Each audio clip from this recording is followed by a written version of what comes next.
Welcome बच्चों। मैं हूं निवेदिता और आज है हमारे sexual reproduction in flowering plants का आखिरी लेक्चर। हमने पूरा चैप्टर बहुत ही अच्छे से कंप्लीट किया है। हमने देखा था pre fertilization event, fertilization event और पोस्ट फर्टिलाइजेशन इवेंट भी हमने देख लिया है, पूरा कंप्लीट कर लिया है। हमने क्या देखा था? Male gamete formation, female gamete formation, pollination देखा, फिर सिनगेमी देखा, डबल फर्टिलाइजेशन देखा, एंडोस्पर्म का डेवलपमेंट देखा, एम्ब्रियो का डेवलपमेंट देखा। ये सारी चीज़ें हमने कर ली। ठीक है, दो तीन छोटे छोटे टॉपिक बचे हुए हैं तो वो सब आज कंप्लीट कर लेंगे और बाकी की जो हमारी एनसीईआरटी की रीडिंग बची हुई है वो कंप्लीट कर लेंगे। तो आज हमारा ये चैप्टर कंप्लीट हो जाएगा। ठीक है, शुरू करते हैं। चलिए शुरू करते हैं, शुरू करते हैं बच्चों। चलो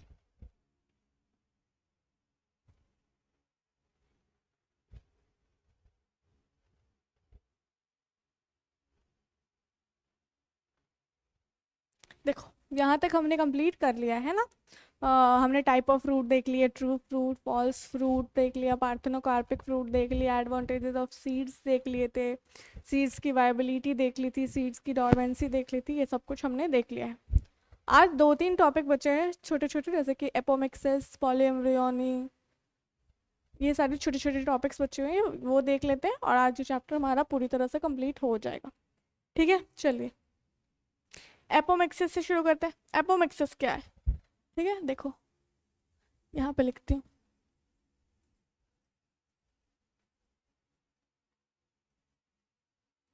एपोमिक्सिस को ज़्यादा ही मोटा लिख रहा है नहीं। एपोमिक्सिस, ठीक है।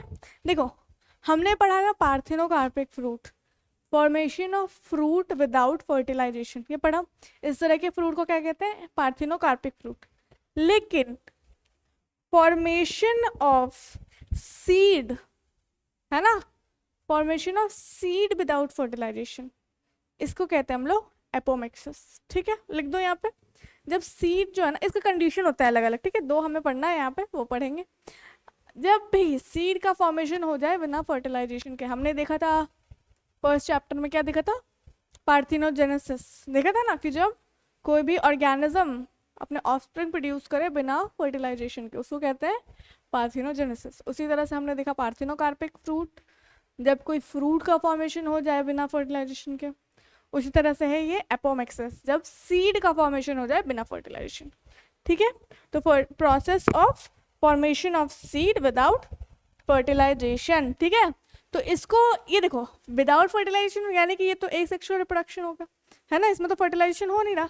लेकिन है तो ये सेक्सुअल रिप्रोडक्शन, लेकिन हमें दिख कैसा रहा? इधर एंजियोस्पर्म में होगा तो हमें तो लगेगा कि हाँ ये तो सेक्सुअल रिप्रोडक्शन है ना, तो हमें तो लगेगा कि ये सेक्सुअल रिप्रोडक्शन का ही है पार्ट, है कि नहीं? लेकिन ये है एक्चुअली में कैसा? Asexual reproduction. तो ये भी कहते हैं कि ये इस तरह का एसेक्सुअल रिप्रोडक्शन है जो कि मिमिक करता है, जो कि कॉपी करता है। ठीक है ना, जो कि हमें लगता है कि क्या है?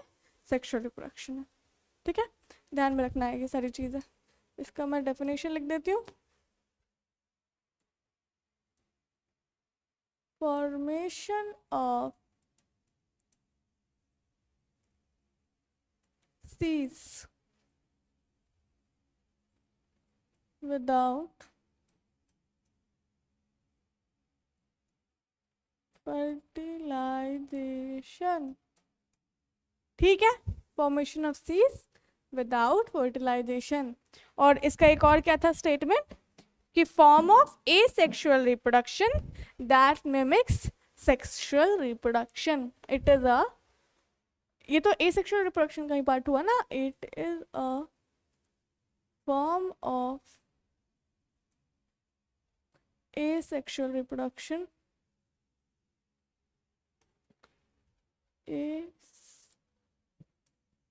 asexual reproduction that mimics sexual reproduction।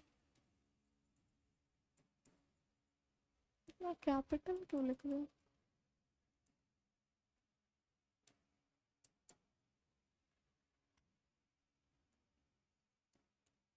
ठीक है, दैट मिमिक्स, ऊपर की तरफ जा रहा है, दैट मिमिक्स सेक्शुअल रिप्रोडक्शन। ठीक है, तो एपोमिक्सिस तो हमने समझ तो लिया कि जब फॉर्मेशन ऑफ सीड हो बिना फर्टिलाइजेशन के तो हम इसको एपोमिक्सिस बोलेंगे, लेकिन वो तरीका क्या है जिससे एपोमिक्सिस क्यों हो रहा है ना, तो हमें दो दो टाइप पढ़ना है एपोमिक्सिस का, या फिर दो कंडीशन पढ़ना है जिसमें एपोमिक्सिस हो जाए। ठीक है, दो कंडीशन पढ़ेंगे हम, बिल्कुल ध्यान रखना है। देखो सबसे पहले एपोमिक्सिस का कुछ एग्जाम्पल जो हमारे बुक में दिया हुआ है ना नॉर्मल सा, वो याद कर लेते। ठीक है दिया हुआ एस्ट्रेसी,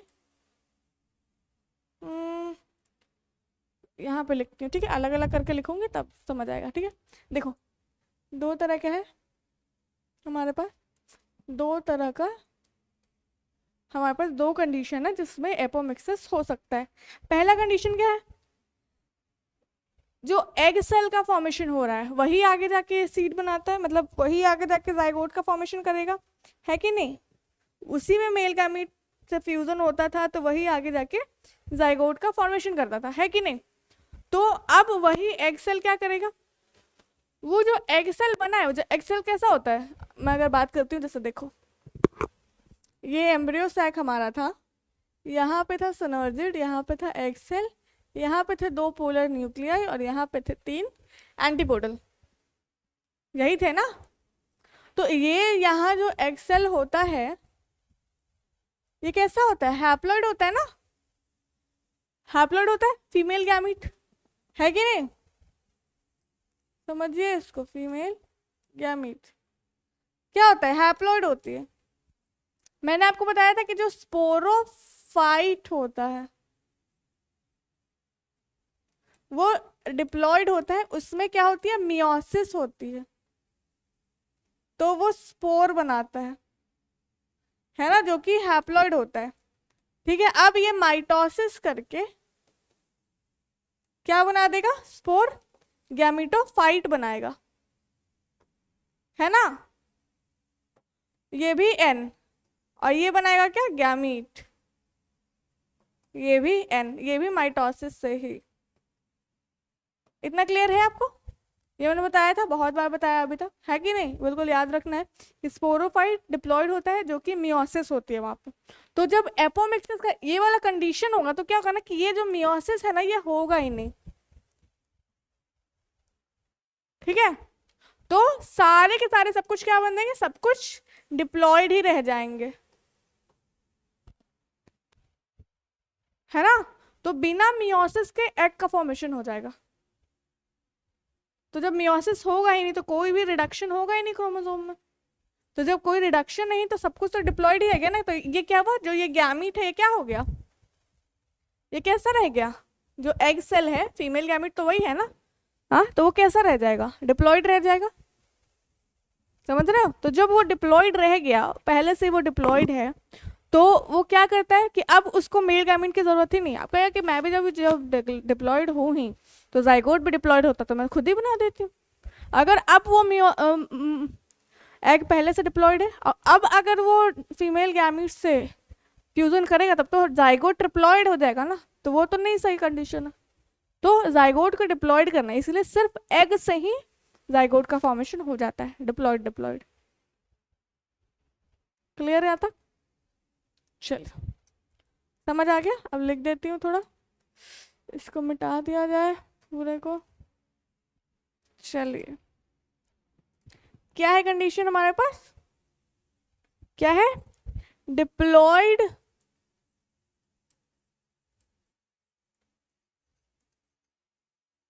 egg cell is formed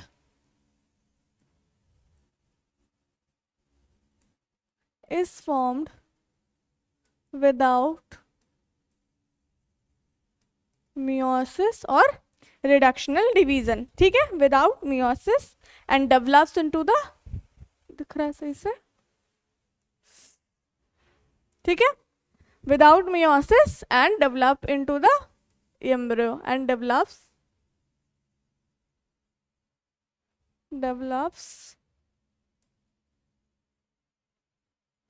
into embryo। Clear हो गया यहाँ तक? पहला केस समझ आया कि जब एग सेल ही डिप्लॉयड हो तो वो डायरेक्ट खुद से ही जाइगोट का फॉर्मेशन कर देगी, तो वो जो जाइगोट होगा वो डिप्लॉयड ही होगा और बिना फर्टिलाइजेशन के ही आगे जाके सीड का प्रोडक्शन हो जाएगा। क्लियर है यहाँ तक? क्लियर है? बिना फर्टिलाइजेशन के ही आगे जाके सीड का प्रोडक्शन हो गया। तो ये हो गया कंडीशन क्या, एपोमिक्सिस का एक कंडीशन। इसके एग्जाम्पल दिए हुए हैं, एग्जाम्पल ध्यान में रखना। एस्ट्रेसी फैमिली,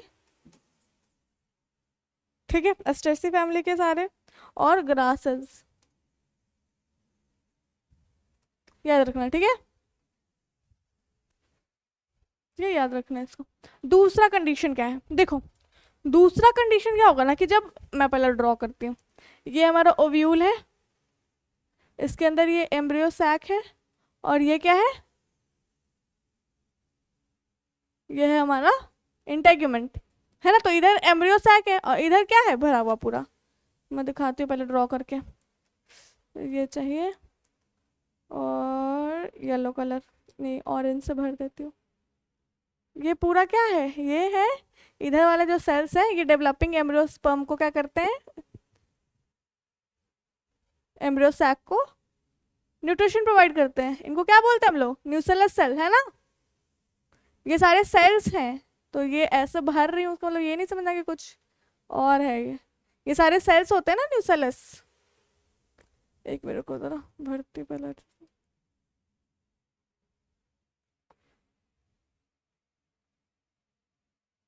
रुको रुको रुको, थोड़ा सा मोटा करने दो।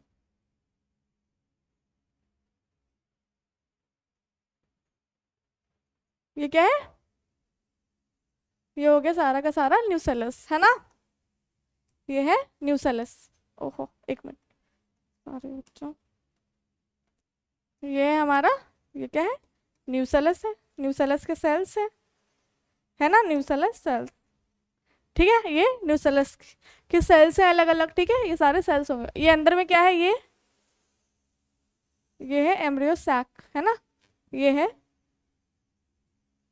एम्ब्रियो सैक, ठीक है, ये एम्ब्रियो सैक है, और ये है ओव्यूल, वो भी लिख देती हूँ, ओव्यूल है और उसका क्या है, प्लस इंटेग्यूमेंस है, ठीक है, कंफ्यूज नहीं होना, इंटेग्यूमेंस। अब क्या होगा, इसमें कैसे फॉर्मेशन हो गया, पहले तो हमने देखा कि जो डिप्लॉयड एग था उसी से फॉर्मेशन हो जा रहा था, लेकिन इसमें क्या होगा ना कि ये जो न्यूसेलस के सेल्स कैसे होते हैं, न्यूसेलस के ये जो सारे सेल्स हैं, ये सारे डिप्लॉयड सेल्स हैं ना, अब ये क्या करेंगे, ये यहाँ से घुसने लग जाएंगे एम्ब्रियो सैक के अंदर, बहुत सारे न्यूक्लियस न्यूसेलस सेल्स, ठीक है, न्यूसेलस सेल्स कैसे होते हैं, डिप्लॉयड। अब ये क्या करने लग गए, अंदर जाने लग गए एम्ब्रियो सैक के। अब कहें कि नहीं बहुत तुम्हारी मनमानी चल गई, अब मैं करूँगा काम, ठीक है। तो ये जो न्यूसेलस का सेल्स है ये अंदर चले गए एम्ब्रियो सैक के अंदर, और क्या करेंगे, अब ये कहें कि नहीं अब अंदर चले गए हैं, अब हम लोग बनाएंगे एम्ब्रियो। तो एक साथ बहुत सारे न्यूसेलस के सेल्स चले गए और सब जाके अपना अपना एक एम्ब्रियो बना देंगे, ये अलग अलग अपना अपना एक एम्ब्रियो सैक में घुस के अब बोले कि नहीं अब हम लोग न्यूट्रिशन प्रोवाइड नहीं करेंगे, अब हम ही लोग बनाएंगे, समझ रहे हो। इनका काम कुछ और था, न्यूट्रिशन प्रोवाइड करने का, लेकिन क्या किया कि नहीं अब हम लोग करेंगे, ये घुस गए अंदर, हमला कर दिया, और कि नहीं अब हम ही लोग बनाएंगे, हम ही लोग अब एम्ब्रियो बनाएंगे। तो इन ये न्यूसेलस के सेल्स अंदर घुस के क्या करने लग गए, फॉर्मेशन करने लग गए एम्ब्रियो का, और एक साथ बहुत सारे घुसे हैं, तो इसमें क्या हो गया, एक ही एम्ब्रियो सैक में बहुत सारे एम्ब्रियो का फॉर्मेशन हो गया, है ना। तो यहाँ पे हमें दो कंडीशन पढ़ना, तो अगर यहाँ पे बहुत सारे, इसको थोड़ा इधर बनाना चाहिए था तब मैं इधर लिख पाती, एक मिनट को इसको थोड़ा छोटा कर देती हूँ, एक minute,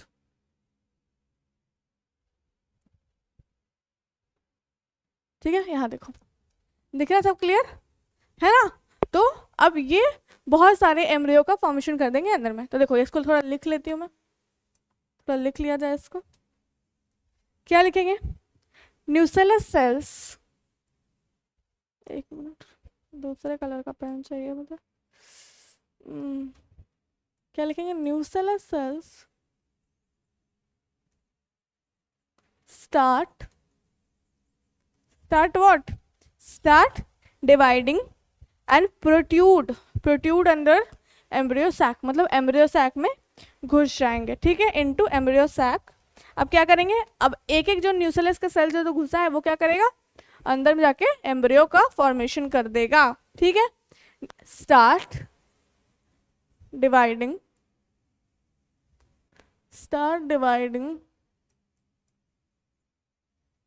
and protrude under embryo sac, ठीक है। अब क्या करेगा, एम्ब्रियो सैक में घुस के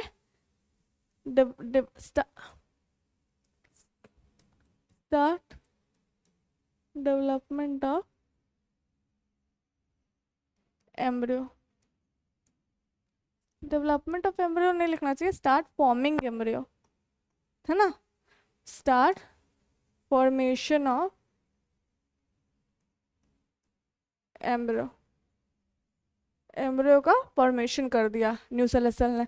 तो इस कंडीशन में क्या हमने देखा, इस कंडीशन में क्या है, एक ही एम्ब्रियो सैक में बहुत सारा एम्ब्रियो है ना। तो इसमें क्या होगा, इसमें देखो, इसमें क्या होगा, इसकी अगर हम बात करें यहाँ पे देखो तो क्या है, ईच एम्ब्रियो सैक कंटेन, इस कंडीशन की बात कर रही हूँ मैं, है ना, जब न्यूसेलस अंदर घुसने लगा तो क्या है, each embryo sac contain many embryos in the seed, है ना, बहुत सारे एम्ब्रियो बन रहे हैं, ठीक है। Each embryo sac contain many embryos in a seed. तो इस कंडीशन को हम लोग क्या कहते हैं, इस पार्टिकुलर कंडीशन का नाम आपको याद रखना है, ठीक है। इस कंडीशन को कहते हैं पॉली मतलब बहुत सारा, एम्ब्रियो मतलब एम्ब्रियोनी, इस कंडीशन को कहते हैं पॉली एम्ब्रियोनी, ठीक है, यहाँ पे वाई होगा, पॉली एम्ब्रियोनी, ठीक है। इस कंडीशन को कहते हैं पॉली एम्ब्रियोनी। तो देखो यहाँ पे भी बिना फर्टिलाइजेशन के ही सीड का फॉर्मेशन हो रहा है ना, और यहाँ पे भी बिना फर्टिलाइजेशन के ही सीड का फॉर्मेशन हो रहा है, तो उसको कहते हैं एपोमिक्सिस। क्लियर, दो कंडीशन क्लियर हो गया।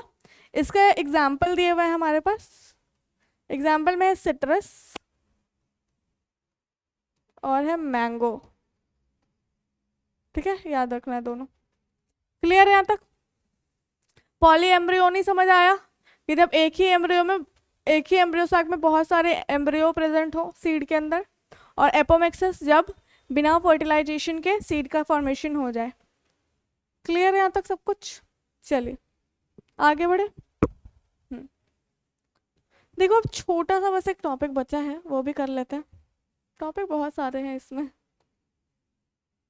यहाँ पे देखो, अब दिया हुआ है कि इस एपोमिक्सिस के फायदे हो सकते हैं कुछ, है ना, कुछ फायदे हो सकते हैं।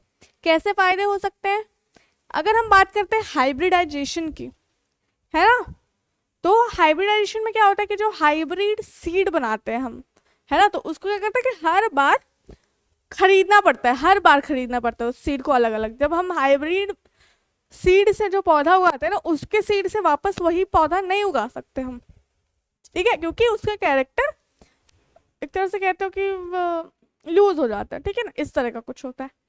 तो हमें क्या करता है कि बार बार हाइब्रिड सीड मार्केट से खरीदना पड़ता है और बार बार हर साल उसको लगाना पड़ता है। तो इसी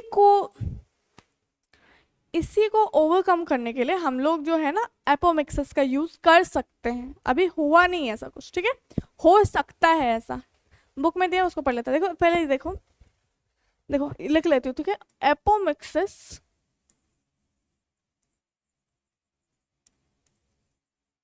इज, कैन भी लिखती हूँ, ठीक है, कैन बी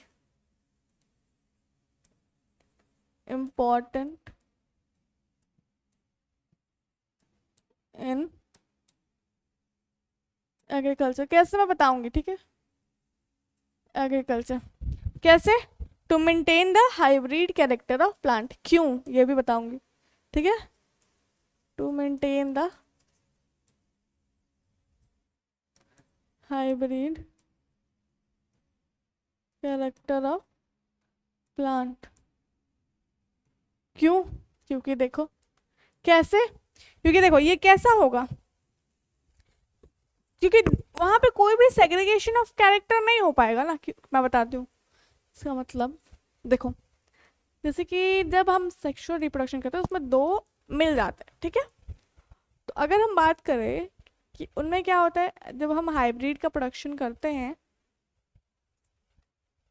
कैसे समझाऊं, to maintain the hybrid character of plant, इसमें क्या होगा कि अगर हम एपोमिक्सिस की बात करें इसमें तो सिंगल जो होगा ना, इसमें तो कोई भी फर्टिलाइजेशन हो ही नहीं रहा, तो सिंगल हो रहा है। तो अब अगर एक ही से चलते आ रहा है तो बिना फर्टिलाइजेशन के उसने सीड प्रोड्यूस करता, तो उसमें सारे जितने भी कैरेक्टरिस्टिक तो वो तो सब उसी में रह गए ना, है कि नहीं, सब उसी में रह गए। अब वो आगे जाके सेम वही प्लांट लगा सकता है कि नहीं, क्योंकि यहाँ पे क्या होगा, बिकॉज इसको याद रखना, ठीक है, बिकॉज देयर विल बी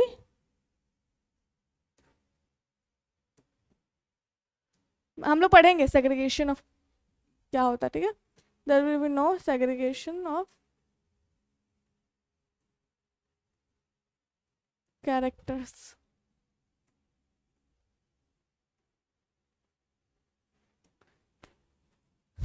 यहाँ पे हमारा चैप्टर कंप्लीट हो गया है, ये वाला, ये नोट्स कंप्लीट हो गए हैं इसके। एक बार एनसीईआरटी की रीडिंग लगाते हैं और फिर समझते हैं।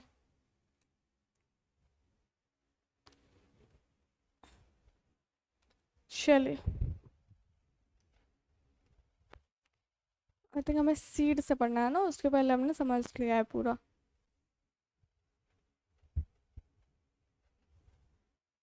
ठीक है, आइए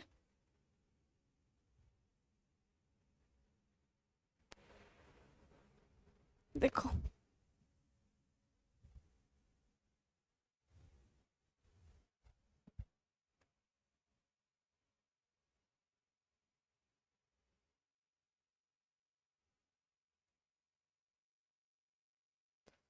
हम्म,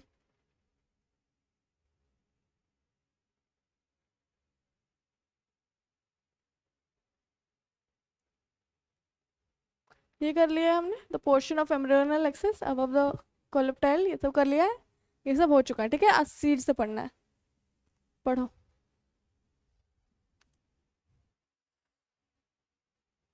ठीक है, the angiosperm, in angiosperm the seed is the final product of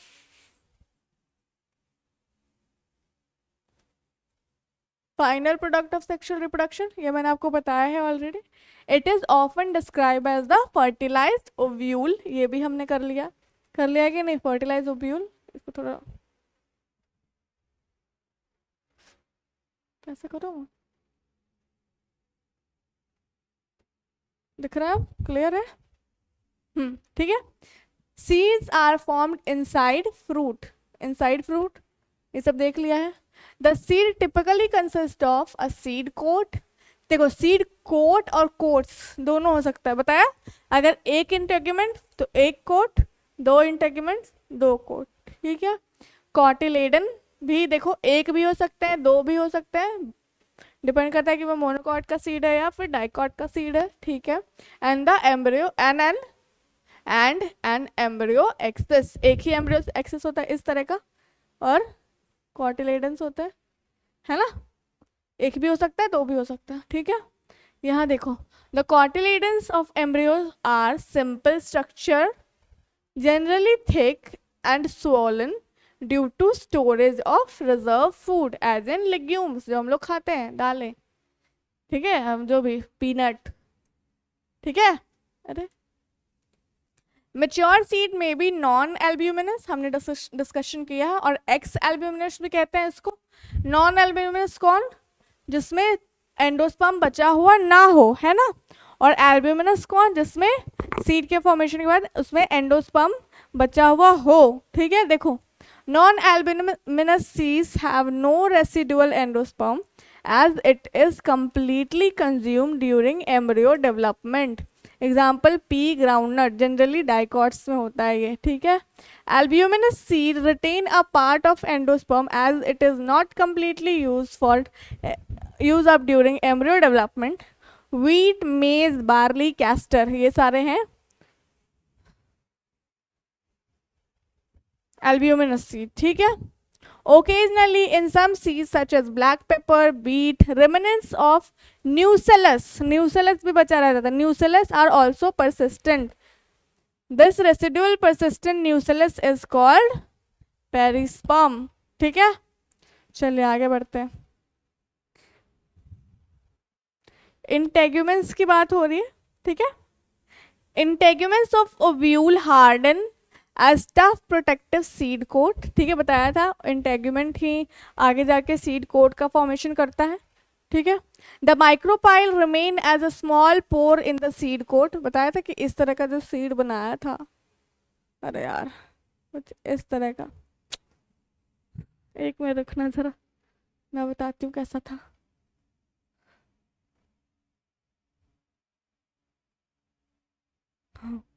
ऐसा होता है ना, तो ऊपर में यहाँ पे माइक्रोपाइल और नीचे में हाइलम।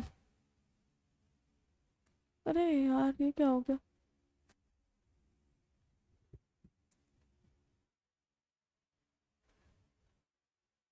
ठीक है, माइक्रोपाइल और हाइलम, समझ आया। देखो कहाँ गया, the micropyle remain as a small pore in the seed coat, ये फैसिलिटेट करता है entry of oxygen and water into seed during germination. As the seed mature, its water content is reduced and seed become relatively dry, 10 से 15% moisture रहता है। The general metabolic activity of the embryo slow down.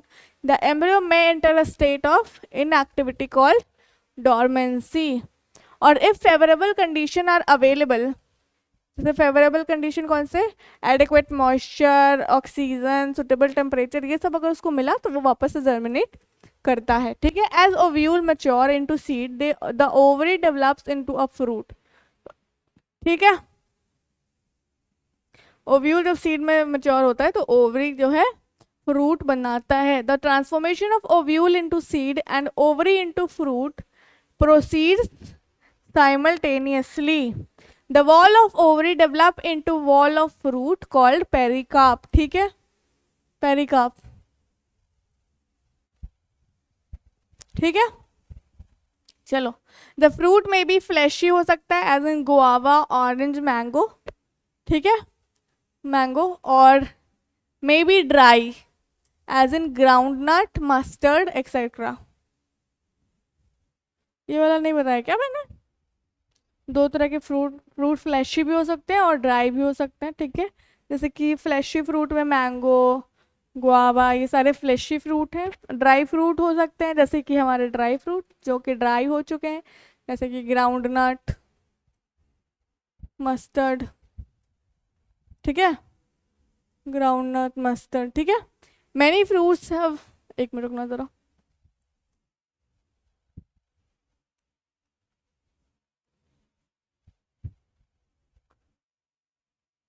क्या हो गया इसको,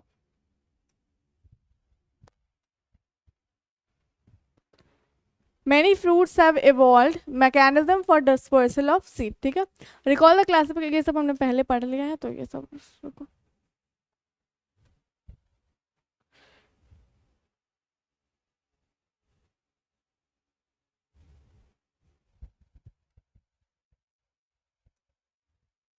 In most plant, by the time fruit develop from the ovary, other floral part क्या होते हैं, degenerate हो जाते हैं। However, in few species such as apple, strawberry and cashew, याद रखना है false fruit के नाम है, the thalamus also contributes to fruit formation. Such fruit are called false fruit, ठीक है।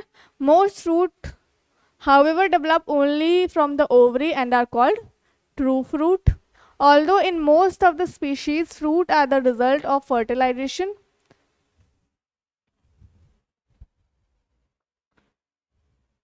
ठीक है, सारे फ्रूट जो हैं कि फर्टिलाइजेशन से ही बनते हैं, लेकिन कुछ फ्रूट बिना फर्टिलाइजेशन के बनता है, जिनको हम कहते हैं पार्थेनोकार्पिक फ्रूट। ये देखो डायग्राम दिया गया अलग अलग सीड का, ये सब ध्यान में रखना है।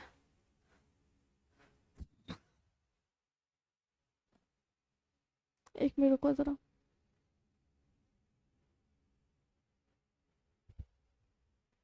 रुकना जरा।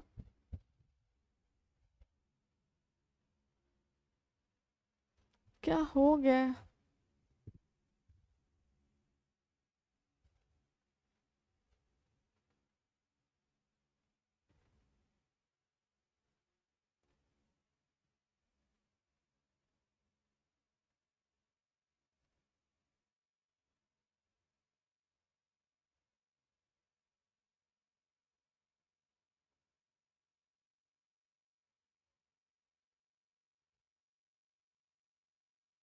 एक मिनट रुकना।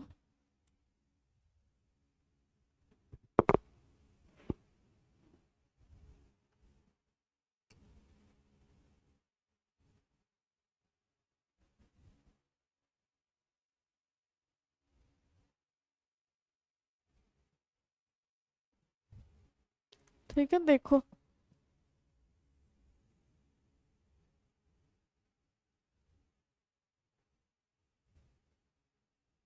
ठीक है। अब देखो यहाँ पे अलग अलग चीज के डायग्राम दिए हुए हैं, ठीक है।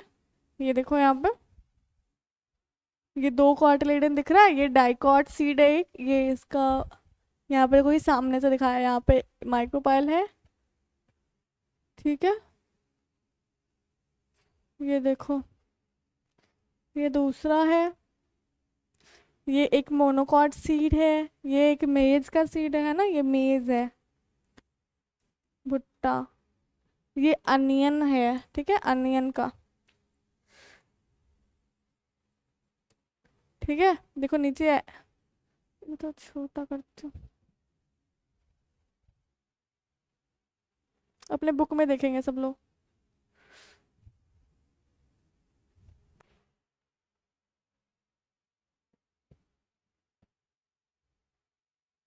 ठीक है, ये सब देख लिया आपने, ये सब आपको देख लेना है अच्छी तरह, ठीक है। अलग अलग सीड्स है, यहाँ पे देखो एप्पल दिया हुआ है, ये थैलेमस है जो हम खाते हैं एप्पल में, जो हम एप्पल में खाते हैं, जो एडिबल पोर्शन है, याद रखना है कि एप्पल का एडिबल पोर्शन क्या है, थैलेमस। देखो ये स्ट्रॉबेरी भी फॉल्स फ्रूट है ना, इसका भी एडिबल पोर्शन कौन सा है, थैलेमस है ना। इसके बाहर वाले को अकीनी कहते हैं, ये भी ध्यान में रखना है, ठीक है। अंदर जो है जो हम खाते हैं वो थैलेमस है। ये देखो ये थैलेमस वाला पोर्शन हम लोग एप्पल में खाते हैं, ठीक है। ये है इसका ओव्यूल, इसमें सीड प्रेजेंट है, और ये ओवरी है, ठीक है।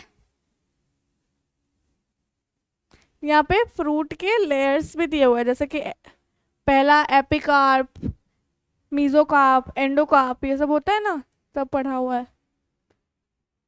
यहाँ देखो ये थैलेमस है, इसका ये मीजोकार्प दिखाया है, ये एंडोकार्प है जिसमें सीड की कवरिंग होती है ना, और बाहर वाला एपिकार्प होगा, in which fruit develop without, उसको पार्थेनोकार्पी कहते हैं, ये भी देख लिया हमने।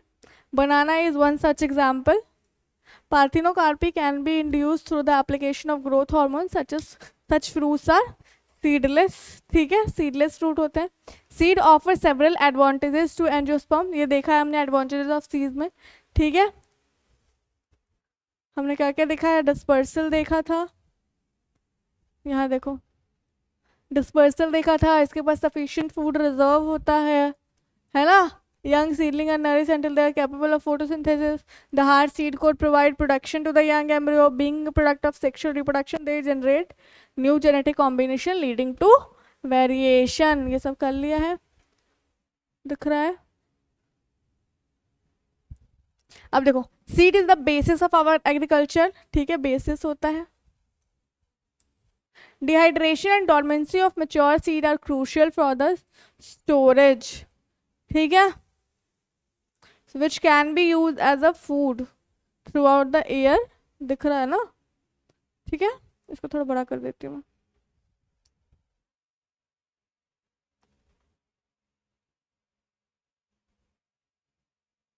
ये क्या हो गया, दिख रहा ना, which can be use the food through the year, also to raise crop in the next season, ठीक है। Can you imagine agriculture in the absence of seed और in the presence of seed, which germinate straight away soon after formation and cannot be stored, जिसकी viability कम, उसको store करके नहीं रख सकते ज़्यादा, है ना। How long do the seed remain alive after they are dispersed? This period again varies greatly, ठीक है। In a few species the seeds lose viability within a few months, ठीक है, within a few months. Seed of large number of species lives for several years, ठीक है। Some seeds can remain alive for 100 of years, ठीक है। हमने दो example भी पढ़ा था जिसमें एक में 10,000 साल था, एक में 2,000 साल था, ठीक है। तो सोचो हजारों सालों तक सीड रह सकता है like. There are several records of very old yet viable seed. The oldest is that lupine पढ़ा था, Lupinus articus, excavated from Arctic tundra. The seed germinate and flowered after an estimated record of 10,000 year of dormancy, पढ़ा था ना। दूसरा क्या था, Phoenix दक्टाइलिफेरा, ये date palm का है, ये 2000 साल के बाद जर्मिनेट कर गया था, इसको मिला था, ये किंग हेरोड के पैलेस से मिला था, ठीक है। चलिए आगे बढ़ते हैं।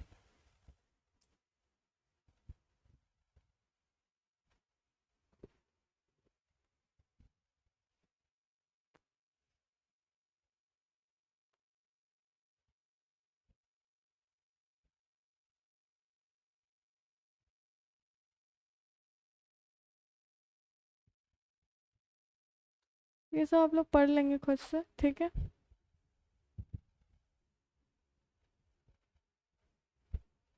यहाँ देखो, apomixis and polyembryony.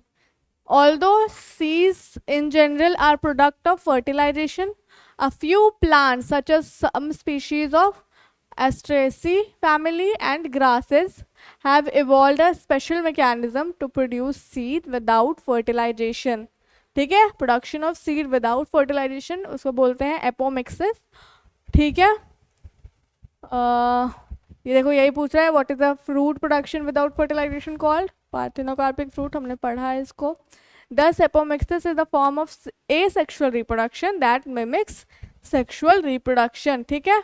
There are several ways of development of apomictic seeds. In some species the diploid egg cell is formed without reduction division and develops into the embryo without fertilization, ये हमने कर लिया, ठीक है। More often as in citrus and mango varieties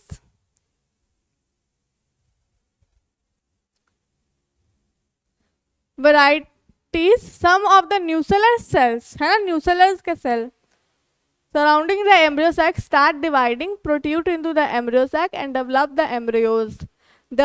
In such species each ovule contain many embryo. Occurrence of more than one embryo in seed is referred to as polyembryony, ठीक है। अब देखो वो जो बात दी गई थी जो लास्ट में हम कर रहे थे, वो देखो क्या है, hybrid varieties of several of our food. हम लोग यूज करते हैं बहुत सारे हाइब्रिड, वीट का भी यूज करते हैं ना, जब ग्रीन रेवोल्यूशन आया था तो हाइब्रिड सीड्स ही तो लगाई थी वीट की, ठीक है। Hybrid varieties of several of our food and vegetable crop are being extensively cultivated. Cultivation of hybrid has tremendously increased productivity. One of the problem of the hybrid seed is that seeds have to be produced every year. हमेशा hybrid seed बनाने पड़ता है, ठीक है। If the seed collected from the hybrids are sown, the plant in the progeny will segregate. उसके character को वो maintain करके नहीं रख पाएगा अपने प्रोजेनी में, ठीक है ना। And do not maintain hybrid character. Production of hybrid seed is costly and hence the cost of hybrid seeds become too expensive for the farmer, ठीक है, expensive हो जाता है। If these hybrids are made into apomix, देखो ऐसा हो नहीं रहा, हो सकता है, ठीक है। एपोमिक्स अगर उनको बनाया जाए, there is no segregation of character, क्योंकि वहां पे सेक्सुअल रिप्रोडक्शन ही नहीं हो रहा है ना। of character in the hybrid progeny. Then the farmer can keep on using the hybrid seed to raise new crop year after year, and he does not have to buy hybrid seeds every year. Because of the importance of apomixis in hybrid seeds industry, active research is going on in many laboratories around the world to understand the genetic of apomixis and to transfer apomictic genes into hybrid varieties. ठीक है, तो यहाँ पे हमारा chapter हो गया complete. ठीक है, ये चैप्टर कंप्लीट. आगे बढ़े, ये समरी वगैरह आप लोग करेंगे, एक्सरसाइज वगैरह देख लिया जाएगा. ठीक है, आज के लिए बस इतना ही बच्चों.